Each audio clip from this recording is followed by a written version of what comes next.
Hi, welcome again to Myth Magic Medicine with me, Denise Billama here. Today, my guest is Tanya Wansom, who is an American-born, American-trained physician and PhD, uh, whose specialty is infectious disease. And she's going to talk to us about emigrating the other way. Hi, Tanya. Thank you so much for joining me, especially since it's nighttime there. Yes, it's in the future. I'm talking to you from the future, which is Uh-huh. exciting. At least we're on the same day. Sometimes if it's nighttime there, then I'm like, I'm the All next right. day. I take a lot of calls with Australia. It's the yeah. Yeah, so totally the same. But thank you so much for having me. I'm really excited to be here. Yeah. What what do you think is really, really positive about your the career aspect of your life? And what do you think the biggest negative is? So that's a really good question. So I think one of the biggest positives has been the ability for me to really create my own career and my own path to do something a little bit non-traditional, and also Was this within, because you're dual national? yeah, so It I'm just a dual allowed you more. national. Yeah. Hmm. Yeah. But yeah, we can talk a little bit more about like my career path and why I think that's interesting. But I also believe, by doing the work that I do, like I'm uniquely positioned to have the greatest impact, and being here and using, my skills, my degrees, and my past experiences really allows me to make like a unique and lasting impact that I don't think I necessarily would have had if I think I would just be a different kind of impact if I stayed Hmm. in the United States. And so Yeah. I'm really grateful for that. And it's also for me a way to give back, because so my parents are both in medicine. My dad's a physician, my mom's a nurse. But during the late 70s, like the US didn't have enough physicians, so they were giving green cards to many, physicians from different countries. And obviously, I'm really grateful that my dad had that opportunity, so that I was born and raised in the US. But it also contributed to a massive brain drain, actually, Well, of exactly. physicians. We had that Yeah, from Britain too. yeah, of course, like from many countries. But at that time in Thailand, there were three medical schools, and so my uncles also, immigrated to the U.S. and are physicians. But one of my mom's eldest brothers, 95% of his class left Thailand, and like as a low middle income country at that time, they had invested all this in like trying to Right. train the next generation of doctors, and then they're like, There awesome. weren't any. Hmm. Yeah, we have no doctors that we spent like 6 years training. And so, I mean, I see both sides of it, but I think that me coming back, is kind of like a way. Obviously, they don't have that like same challenge anymore right now. And actually, it's interesting because a lot of people train in the US and then come back to Thailand and practice here. Actually, we practice medicine here. And so I think, So you mean people Thai or people whose parents like you, parents born in no, America like, who then come over, or these are Thais who go and train in the US and then come back? yeah, they're like Thais who go and do residency and or Yeah. fellowship in the US and then come back and practice medicine in Thailand. So, um, yeah, that was like not common at all, like in my parents' generation. But yeah, so I think that's one of the biggest positives is I feel like, I am contributing, and it's kind of full circle, for our family in a way. And then one of the biggest negatives is I don't have a Thai clinical license. I do have a research license, and so I'm able to see, participants who enroll in clinical studies or clinical trials, and I also, get to consult. A lot of physicians, will call me for consults, etc. But I really do miss actually having my own patients and then practicing clinical medicine, because I did enjoy that. And obviously we spend a lot of time training to do that. And so I Right. don't, I feel like But that's one of that the biggest negatives. has to be kind of a trade-off because you wouldn't have as much time to do the research and to Yeah, coordinate with or so to many do countries. all the different work. Let's back up a little bit because that was perhaps Okay. unfair to put that right at the front, but it's staying there. let's Why don't you explain briefly? Yes, you were a little American kid, Thai kid, speaking Thai for a little while and then mostly English because of school. Yeah. And you went to college. Obviously, you left Michigan to come closer to me in Swarthmore, Yeah. Pennsylvania. What did you study when you were undergrad? So as an undergrad, Did you know that you would go into medicine? It was your intention to go into medicine at that my point? parents did. So my parents, are traditional Asian parents, and since they're in medicine, they're like the pathway to success is to go into medicine. So I was resistant, I think, but in college, actually, I was very interested in and got interested in like HIV, AIDS activism. And then also, as I mentioned, I was very interested in medical anthropology and how culture affected like people's perceptions about medicine and medical care. And so I don't know. I thought about law. I thought about a lot of different things, but then my parents were like, my mom specifically, was like, if you want to be part of our family, then Oh, like must go to medical school. Or essentially she said, like, you know what, you can do anything you want after you graduate from yes, medical school. yes. And I was Get like, a career first. yeah, but then I'll be a doctor. But anyway, I felt that it was a possibility. So I did, after in between college and med school. So actually I did Chinese studies in college, and I was like very interested in China and wanted to go to China. There was like some burgeoning HIV activism going on at that time. My parents were very strongly against it because they were like, well, some of those people, get disappeared, like that are talking about HIV. And it's great that you're like an idealistic, like 20-something-year-old, but why don't you go to Thailand? Because there's actually a lot of interesting HIV work there. I hadn't spent any time in Thailand growing up. Didn't really speak Thai, and I just spent like 4 years, and I studied abroad in China as well. So I was like, my Chinese was pretty good at that point. So then I was like, well, I'm going to go to Thailand, but actually, that was life-changing for me. So I did get a Fulbright, and I was working at the Thai Red Cross AIDS Research Center, and they were conducting some of the first trials of HIV, like antiretroviral therapy in this entire region. And so I did some very interesting work there. So I did like activism in the fact that I was working with a local community organization that targeted mostly sex workers, trying to get them educated and involved about HIV. And so that was very eye-opening for me, coming from a small town in Michigan, not having a lot of exposure, to sex work. It's strange Prior that, yeah. Yeah, exactly. And then just seeing like, how did sex work really come about here, during the Vietnam War, and, for American soldiers, for, lots of Allied soldiers, for, R&R, and then how that was built up. So, I mean, just learning about that, and all the power dynamics, and just like being in a position where, I was trying to help teach them English so they could negotiate like with clients better, and thinking about choices, and just realizing, like stuff isn't black and white, like real life or whatever. And then also at that time, like there wasn't widespread antiretroviral treatment available. Like the only way that you could possibly get treatment was to enroll in a trial.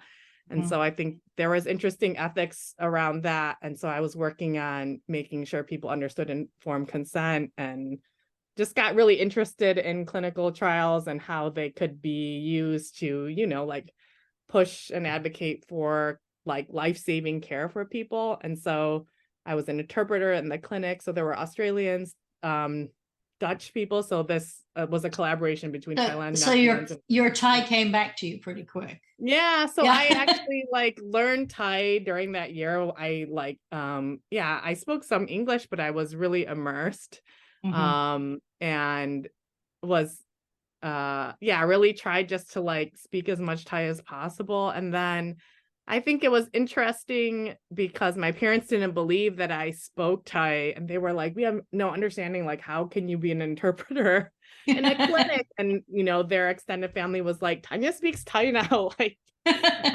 it's interesting because they speak actually a Southern dialect of Thai at home. And then I speak Central Thai, so I don't really understand Southern. Do you now live in the center of Thailand? Yeah, so Bangkok and that area speaks Central Thai. And most people, like if you went to school you would learn the central Right. It's like So learning Mandarin, it's I like guess. it's like learning the Queen's English, only I've got to get used to calling it Yeah, the King's English now. It's very confusing. exactly. So so did that give you more encouragement? You wanted to be a doctor at that point? It's like were you Yeah, so waiting on then I that was gap year of like, waiting to go through interviews and stuff? yeah, so then I was like, I'm doing infectious disease, like this is amazing. There's like so, many ways to contribute. And actually, I was like, if I don't get to med school, I'll just like stay in Thailand because there was like amazing civil society actions at that time, to get antiretroviral therapy. I just felt like it was a really pivotal, interesting time to be involved in both community organizations and like from, the medical side of things to say like who is going to be eligible for care and like what is the, CD4 cutoff, or if you use drugs, are you, can you be eligible? At the beginning, they were like, no, if you're on drugs, like you don't get antiretroviral therapy, So I think it was really interesting time. And yeah, a lot of the activists that I worked with at the time are still active in civil society in Thailand. So it's been interesting because they were like, we remember when you like weren't even a doctor yet, or 20 years ago when you were like marching with us, parliament and stuff. So I think that definitely encouraged me to go to medical school. And then I was like, oh yeah, when I'm finished, I'm gonna come back and do more. And so I think that was really important formative experience for me. And then actually during medical school, like I kept taking time off and coming back to Thailand, or doing these small research projects and keeping in touch with different people. And then even when I did my ID fellowship and my PhD, which was in clinical research from the School of Public Health, it was about HIV hepatitis co-infection, and you looking at cohorts in Baltimore and then Bangkok. So All right, you were at Johns Hopkins. yeah, so I did, work both here and, in Baltimore. So I always kept like, working here and like coming back here. And then an opportunity came up when I was finishing fellowship. I was recruited for a position in Thailand because people knew that I always, had said like I would like to come back. If there is something available, then like think of me. And they were like, we thought of you. You should come now that you're done and like qualified.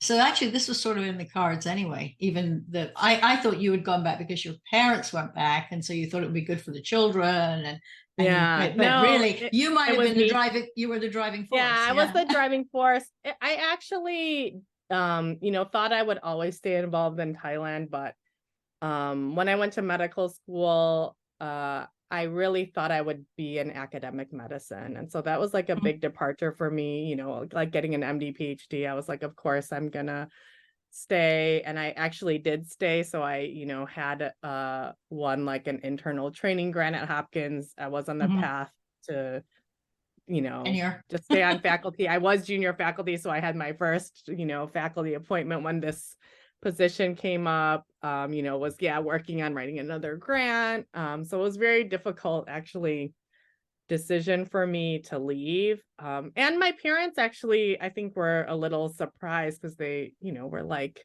this is your dream. You are at Hopkins and like you are staying, and why are you thinking about going to Thailand? Although they were encouraging because they were like, you're pregnant. So it is like a good time to go, and having young children, depending where you are, but Thailand, was very nice, I think, to be here in terms of the ability to have help and just the culture of children. Like Thai people love children. And so I think it's very different, like you would go to a restaurant here and they would be like, it's a baby. And, I mean, some people like from our, Americans like would not feel comfortable. I don't think having like some stranger being like a baby, let me like, take them and, Let me just walk around the restaurant with your child. Yeah, Yes. exactly. And here that would be, quite common. People would be like, oh, it's a baby. Let's like. Is it similar to like I think of when I go to Indian restaurants, and being British, we got a lot of Indian Yeah. restaurants. there's sort of this assumption if you're a grown up, you're an auntie or an uncle to whichever child is in Yes, front of you. Yeah. exactly. Yeah, An and extended people, family of huge proportions. yeah, exactly. So I think, that's there people like are happy to see children and like aren't like, why is your kid like making noise here? Or like taking up space. So yeah, I think it was just like a very different welcoming kind of So, space. so did so the actual impetus to actually move to Thailand was a job offer from Thailand? Yeah, it was a job Okay. offer from the US military actually. So they Oh, okay. run like uh the US military HIV research program. Well, I'm not in the military, but I was a contractor, but Mhm. they previously had a very actually large program here. They ran like HIV vaccine studies, some cohort studies. The US CDC is here and works a lot with the Thai Ministry of Public Health, and for quite a long time actually had a clinic here, that served people at high risk for HIV. And then they use it as a platform, I think, for, a bunch of different very interesting studies. And some of those are still ongoing and funded by the military. But I was originally recruited, as an infectious diseases physician to work within that program. And so I did that for a couple of years. And what led to the next pivot? Now Yeah, so you're the next bit was during a previous administration, the funding, the priorities of the Department of Defense changed, and there was not continued funding actually for some of the work that we had hoped to continue here. And so a large portion of the program and the studies that I was working on, they were just like, yeah, we're just not doing that okay. anymore. And so, that's, I think that is the downside of being a contractor or, Oh yeah, so you can walk into work on Monday and walk out Monday evening unemployed. yeah, Yeah. exactly. And so they were like, well, exactly. The Mhm. funding didn't come through as we expected. And so it was a little bit like that, not, that sudden, but it was like an unexpected, um, kind of, exit, Mhm. at that time. But I really think it was difficult at the time because I was like, oh no, I should, then you're like regret. I was like, I should have stayed. Like, Right. why did I do this? But actually I think that it was like definitely for me, like in hindsight, of course, a blessing in disguise, because it made me really think about, did I want to be here? Did we want to go back? This was like right before COVID.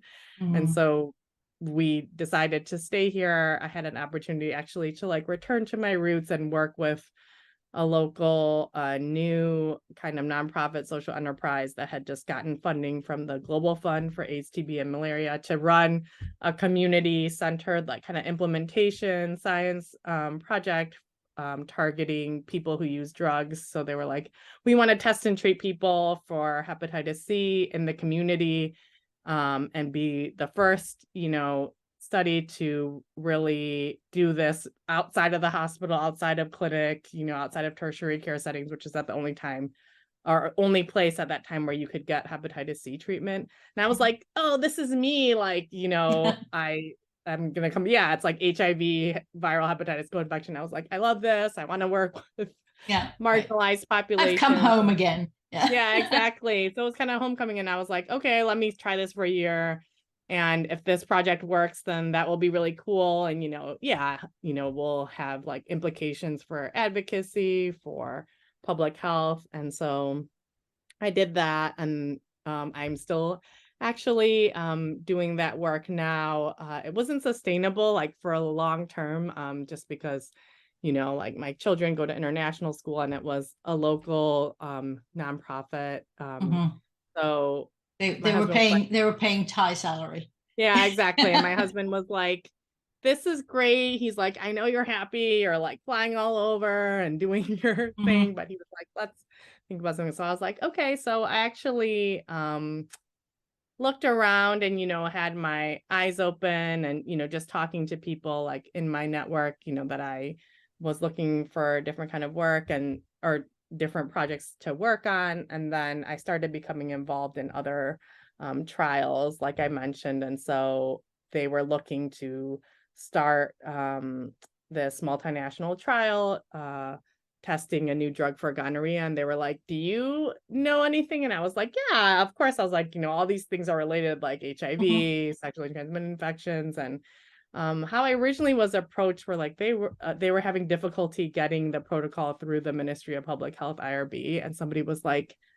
yeah, you're identified as a person who understands. You may understand these people. Okay. Yeah, how this works. And, you're like, since you're American trained, like you also understand, how people are thinking, from a European or an American perspective. And we're just having trouble understanding, or the people in Geneva were having trouble understanding like what is going on in Thailand. And you kind of need like cross-cultural. Yeah, interpretation is not just words. Exactly. So I think that's like, a lot of actually what I do is that, like, yes, of course I have like technical expertise in infectious disease, but I also can, speak to Thai investigators or the ministry, or kind of try to understand what's going on and say the right things, or you might have a better idea of what the question actually is, because that's often, I think, yeah, exactly. Or when people I think Thai culture is sometimes like, not so direct, or not necessarily not aggressive, but like some things may come very, very polite. Yeah, some things may come off as aggressive, and then people will just like withdraw, or it's difficult for them to engage if somebody's like yelling, or not even yelling, but even just like being very direct or raising their voice. And so I was hired, and it basically came in and helped smooth over, I think, a lot of, sometimes there were misunderstandings, but sometimes it was just a matter of being like, okay, trying to figure out what Thai people wanted, or wanted to communicate, and what they wanted to communicate, and trying to do it in a way that was like palatable, I guess. Yeah. Well, so people really understood. They weren't attacking each other. Yeah, exactly. So now I had thought, before we met briefly before we started recording, that your husband was also Thai, but as a Chinese American, he was born in the States as well? Yeah, he was born in the States as well. Yeah. Okay. So, but his parents are immigrants. First generation. Yeah. But I wonder, how easy was it for him to feel integrated in the Thai community? Because Thai and China is very close to each other, but not exactly the same. I think culturally he understood it much easier.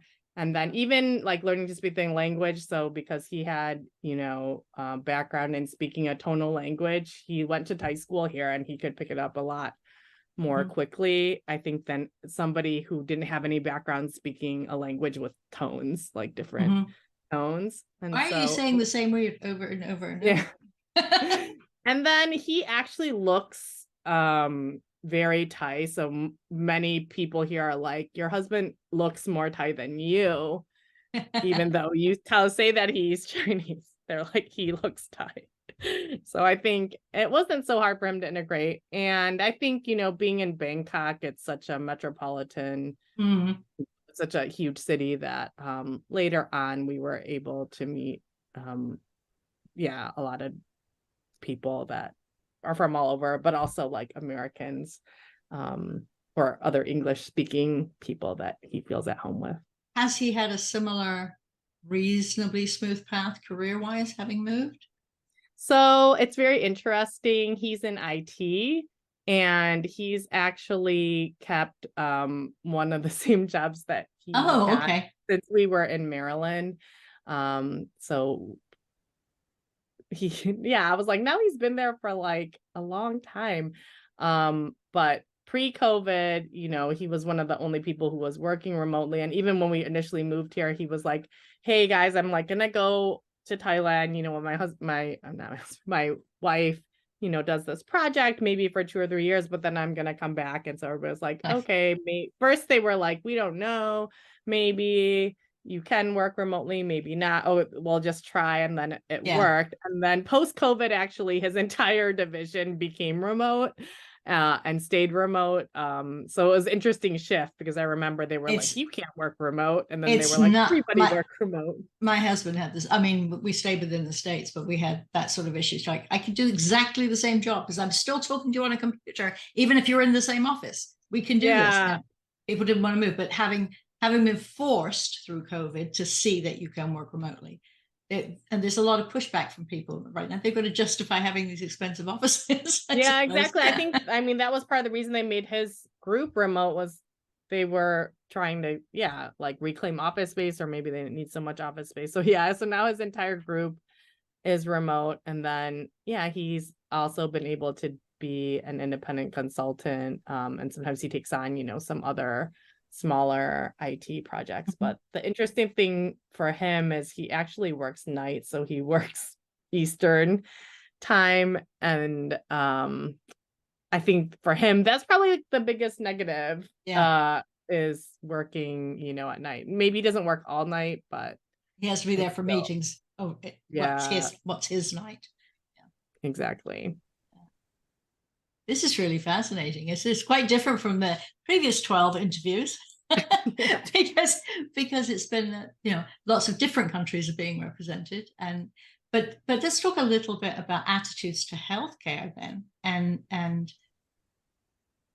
really life-altering things like the attitude to death. The impetus to this was from Tatiana, who's in both season 2 as an American doctor and in season 3 as an immigrant doctor. And she said, when I was just chatting with her once, you can't tell somebody bad news. It wasn't allowed. And several other people in this series, by the time people are watching you, all of those are now available. Is that you would perhaps be really, really truthful to the family gently, but you never tell the patient, which is not going to fly in America unless the person is incompetent. So what's the attitude like there?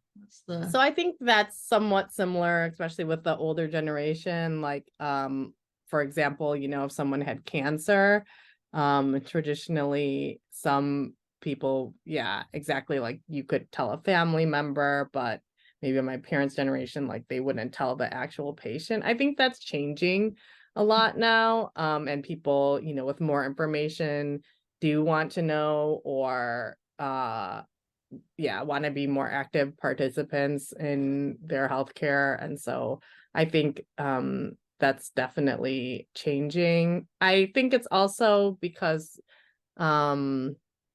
there is a lot of Western influence here. And like I said, a lot of people here go to train actually in the UK or the US, for example, and then they return. And then Thailand, interestingly, is also, a hub in this region, or one of the centers for medical excellence. So like people would come here for healthcare. So like Singapore, Thailand. It's one of the major medical tourism spots. Exactly. And it's like now people are also into medical tourism. And so, so I think it's interesting. And so that, obviously that has impacted like how healthcare is delivered and the style in which, people discuss.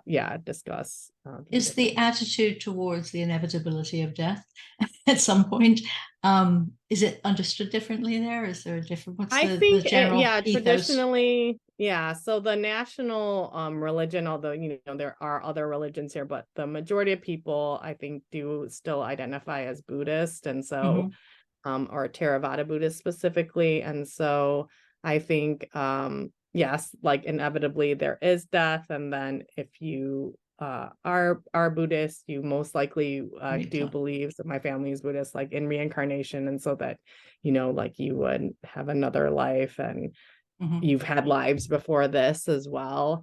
And so I think that people do have a different view of death, and there's maybe less, although sometimes I see it more like where people are like do everything. I think there's sometimes I can see more of that here, that's like coming from the US, where they're like anything to like prolong, but I think traditionally here it's been like, well, like that's futile, that care is like, futile and like, or you could just like go easily, or, it's time to like go to the next life, like this is the end. So yeah, I do think that there is traditionally a different kind of view of death of both people and also other things. So our dog died last year, and I was thinking about that because they at the temple they also had like a pet crematorium, so we were able to go there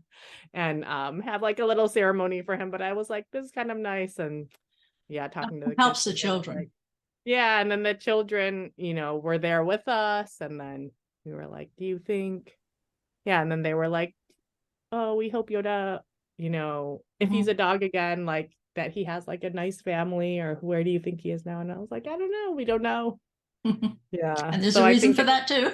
yeah, exactly. So I think that is interesting, or Mhm. that people talk about more. One thing that I also think is interesting about death and like the culture of death here is one thing that we had talked about before about like how, everything's like an extended family. And so you would go to like a funeral here of someone who you didn't know, but like they were a family member of someone you might be close to, for example, like that you worked with. So my uncle, who, was the first person in my parents' generation to immigrate to the US and help bring my mom over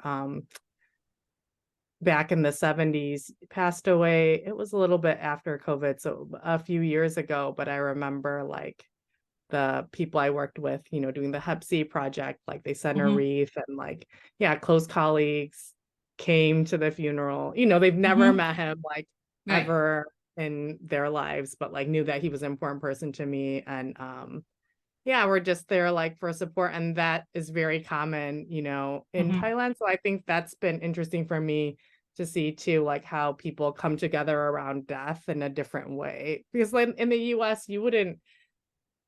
that would not be common, I think like if I yeah, like a colleague that you maybe worked with in clinic, if somebody close to them passed away, If it was you would somebody say who like, had I'm worked gonna, with you, yes, you would definitely. yeah, exactly. But you wouldn't be like, let me go to your great uncle, or your cousin, like this person I've never met before, to their funeral or wake or whatever. But here, it's very common and yeah, kind of like expected in a way. And yeah, people were apologizing that they couldn't come, and I was like, I didn't expect like any of you, like it's nice, or to send something, or a donation. People would like donate in the name of the person who had passed away. That's nice. Yeah, so I think that's been interesting for me to learn about all these like, yeah, different traditions that we didn't necessarily do when we were growing up, just because I wasn't surrounded by any Thai community. Right. Did they didn't sort of did Michigan choose them rather than they chose Michigan? Yeah, and in a way, so my dad did residency in Ohio, and then he like a friend of a friend was like, there's not enough doctors in Michigan, and because they're auto workers, they have really good health insurance, with the unions, and so they're like, this is a good place to like come because there's not enough people. And so yeah, I think that's like the story of so many immigrants, right? It's like somebody knew somebody, and then they just like ended up there, and then it's like 40 years later there, or 50. Enclave of Thais there now. Yeah, there are more Thai people there now, but there were many more in Chicago area, and there, there was a Thai temple there, so we would go there sometimes like at New Year to go to the temple and do things. So I think people who grew up like in cities with Thai temples, a lot of them did like go to Thai school on the weekends and learn like traditional Thai dance and like, yeah, Thai festivals. Did your parents allow you to sort of drop Thai when you entered school? Because it sounds like they had very strong opinions on your career choices. So yeah, no, they really wanted to speak Thai with me, but I find that this is very common, and it's true even like people who are living in Thailand.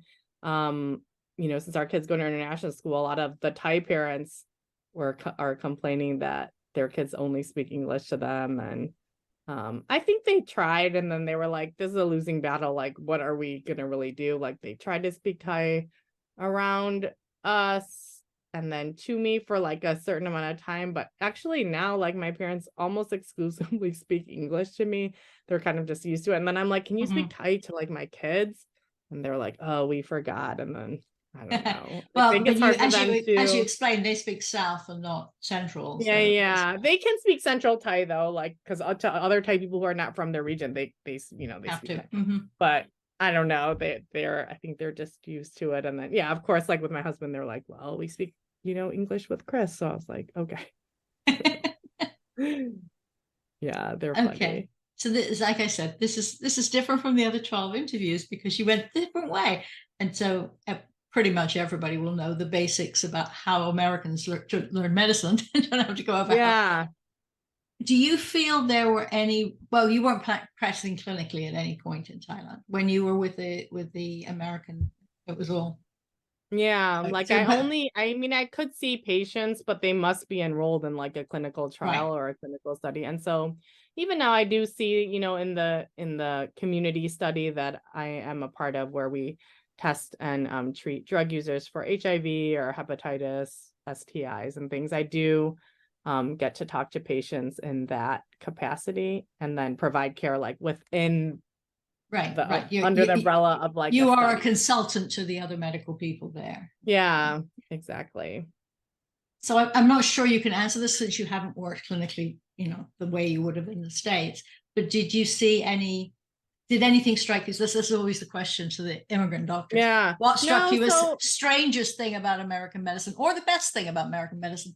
What so was, I think a good thing about American medicine, or at least I think my training, and I think this is partially just me too, right? Is like, oh, I want the patient to understand and Mhm. like be involved in their care. And I think it's partially also just like the volume and depending where you are. Of course, if you're like the only doctor, I remember like in one of my fellowships here when I was in med school, I had a year in Chiang Mai and going to the infectious diseases clinic. I mean, they had to see, like 100 people in like not that many hours Right. in their HIV clinic. So yeah, you can't spend like 40 minutes with Yeah. every patient being like, do you understand like your CD4 count and what's going on? And so I think and yeah, I think culturally like the expectation is like, well, I'm the doctor, so like I know, what's like best for you. And it's a little bit patriarchal, like patriarchal, where they're like, this is what you have to do, and like there's no discussion about it. So I think that maybe is a downside. It Or would what I it'd be would. nice if it was a little more measured, but also acknowledging that the doctor probably knows more about it than the patient. Of course, Yeah, there's people who've got some strange syndrome or other, and they know so much about that one thing. But yeah, yeah. So I think like when I get to see patients, I actually do be asked them like, okay, you've had HIV for like so long and you're well controlled and you take the medicine every day because like the doctor told you to. So like Thai people are known for actually being like quite super like adherent in general. But yeah, I'm like, do you understand like what this number means or whatever? And so I think people are surprised and yeah, some of them are like really happy that I would take an interest in teaching them or like trying to answer questions that they have, or be like, you can ask me any question, like I'm not going to be offended or embarrassed. And even when I do these like community workshops where we're training like drug users to do peer outreach, I'm like, ask me anything, like it could be the craziest thing.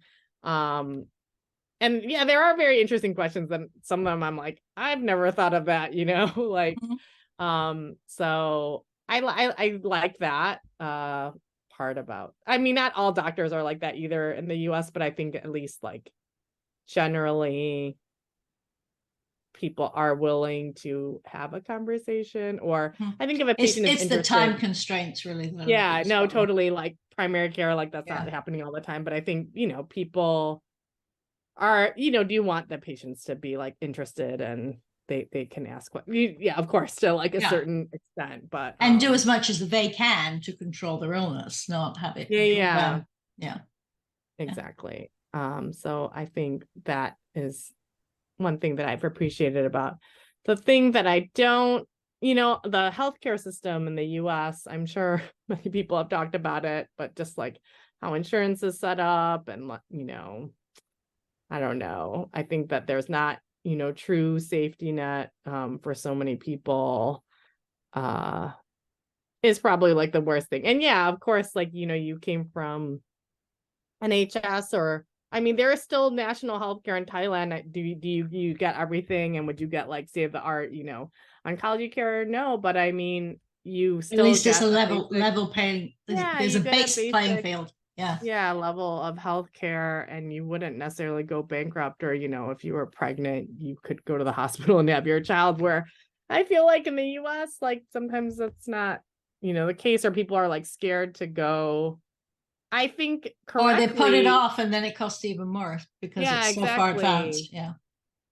But even for little things, like I was so thankful, we have like this global travel insurance, especially when we go to the States. But yeah, my 6-year-old like was doing something ridiculous like at his grandparents' house, and like I don't know what he was doing. Oh, I think he was trying to like do karate or something with his Yeah. brother, and then like fell and cut his, like scalp on the edge of the fireplace or whatever. But he had to go and get, it was a laceration. I was like, oh, you're gonna need stitches or staples or something. So we ended up getting staples. But if we didn't have insurance, it was like a lot of money, to go to the urgent care. I was like, I wish I had a stapler. I would have done it. But But you don't carry yeah, that stuff around with you anymore. yeah, exactly. But yeah, and I'm like, even if we, were insured, like, we could have afforded it as like a 2-person like working family, but I could, if it was more. How much was it? I think like without insurance, it was like $800 or something. Like I feel For like a that's, simple laceration. yeah, for like 5 staples or something. Yeah. Yeah. Yeah, so I was just like, I There could are see. there are times when the cost of American healthcare is just amazing. One of my sons was in a car accident. And so Oh my God. of course, he was fine. He walked away from the ER fine, but he got checked out. And I remember looking through the bill because I had the certain amount would be covered by our health insurance and certain. Yeah, And I was going through it and I think, how do you charge $1,000 for betadine? A yeah, right. $1,000 for betadine. Exactly. I mean, yeah, and then you like, of course, when people. So I think that is crazy. So you can get really excellent healthcare in Thailand for not that much money. Now, Yeah, a now, fraction of that but cost. what's the dollar for dollar doesn't make sense because everything else costs less. My youngest son actually went on a volunteer thing to Thailand when he was 13.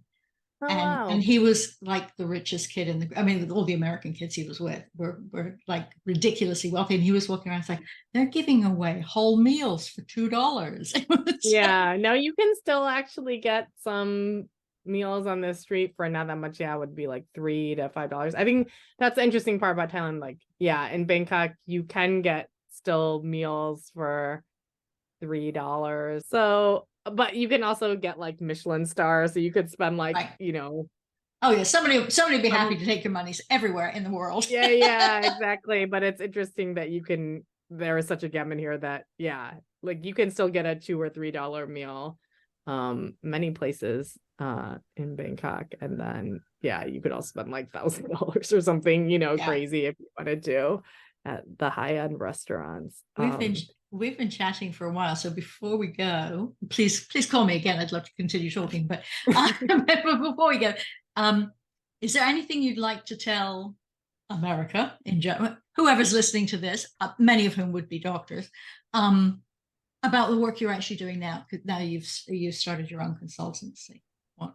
Yeah, so I think, yeah, if I wanted to talk to American doctors, I think you can always embrace looking beyond your degree. I think, we spend so much time being like, well, the only thing I know how to do is be a doctor, and have this really narrow view of what that means, Mhm. whether it be clinical medicine or, like teaching in a med school. So, I also had that very traditional view out, I mean, not everybody, is thinking about academic medicine or like, what is it? Like the triumvirate of like clinical medicine, teaching, and research. And so I was like, I like love all those things. I'm going to like do all of them. But I think there are so many different career pathways or like opportunities out there that you can just like keep an open mind, and it's never too late to do something different with your degree.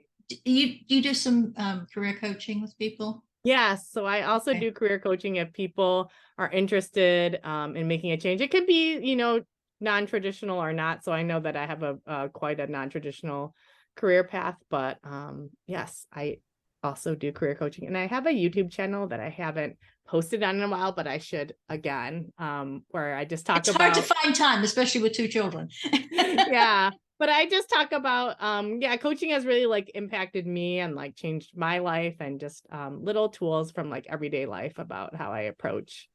I think just like the daily ups and downs of life. And I will do one soon about traveling, because like we talked about, I have been traveling a lot for work lately, and it's like a very good microcosm where I think there's many opportunities when traveling to practice, all different sorts of tools like mindfulness, probably hypnosis too, like even like self-hypnosis. I was thinking more like acceptance.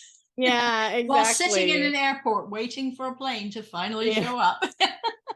Exactly. Or like how to deal with disappointment because your bag is lost or whatever. So the very reason you went somewhere is closed today. Yes. Yeah. So I would want, American doctors, like, you don't need to feel stuck, I think our training. I do have a few British doctors to listen to this. So you want to. Oh yeah. British doctors have an equal, not necessarily equal burnout, but they've certainly got a lot of the same issues. I think there's challenges. Yes. For sure, from hearing from my British friends, but I think, you don't need to feel stuck. And I'm sure you would agree, Denise, like there's so many things that you can do with medicine, like inside or outside of medicine. And I'm really grateful for my medical training. I would encourage people to look at all the options, not necessarily that they want to jump ship now, but just realize how much else is out there, and have if I had known I could have been a hypnotist 30 years ago, I would have been a hypnotist 30 years ago whilst practicing medicine.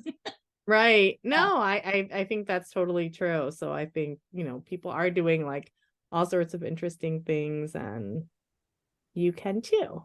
Do you have the opportunity to teach in the Thai educational system? Do you have people rotating through, or is that not? So no, I've actually hosted some American residents here. From my former program who are interested in global health, but I am looking into teaching. Actually, they've started some English language programs here, like international medical programs, actually at my father's alma mater. And so they had approached me to do some teaching there, and just even some mentorship, because I think, a lot of people here are interested in, doing some postgraduate training and maybe returning and maybe not. So I am actually also working on getting my adjunct appointment at Hopkins. And so I hope to be involved more. Yeah. So you're still climbing. You're not at the top. You're just sort of climbing up. Or be involved in in collaborative research projects, or it's fun actually to host when I had a medical resident.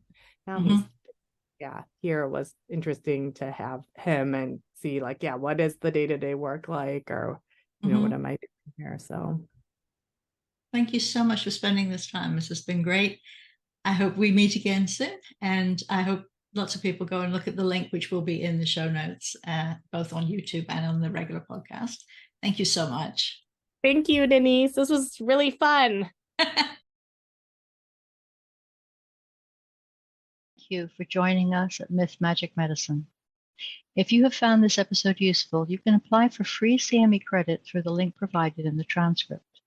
If you're not a medical professional, please remember, while we're physicians, we're not your physicians. So please consult with your own healthcare professional if you think something you have heard might apply to you or a loved one. Until next time. Bye-bye.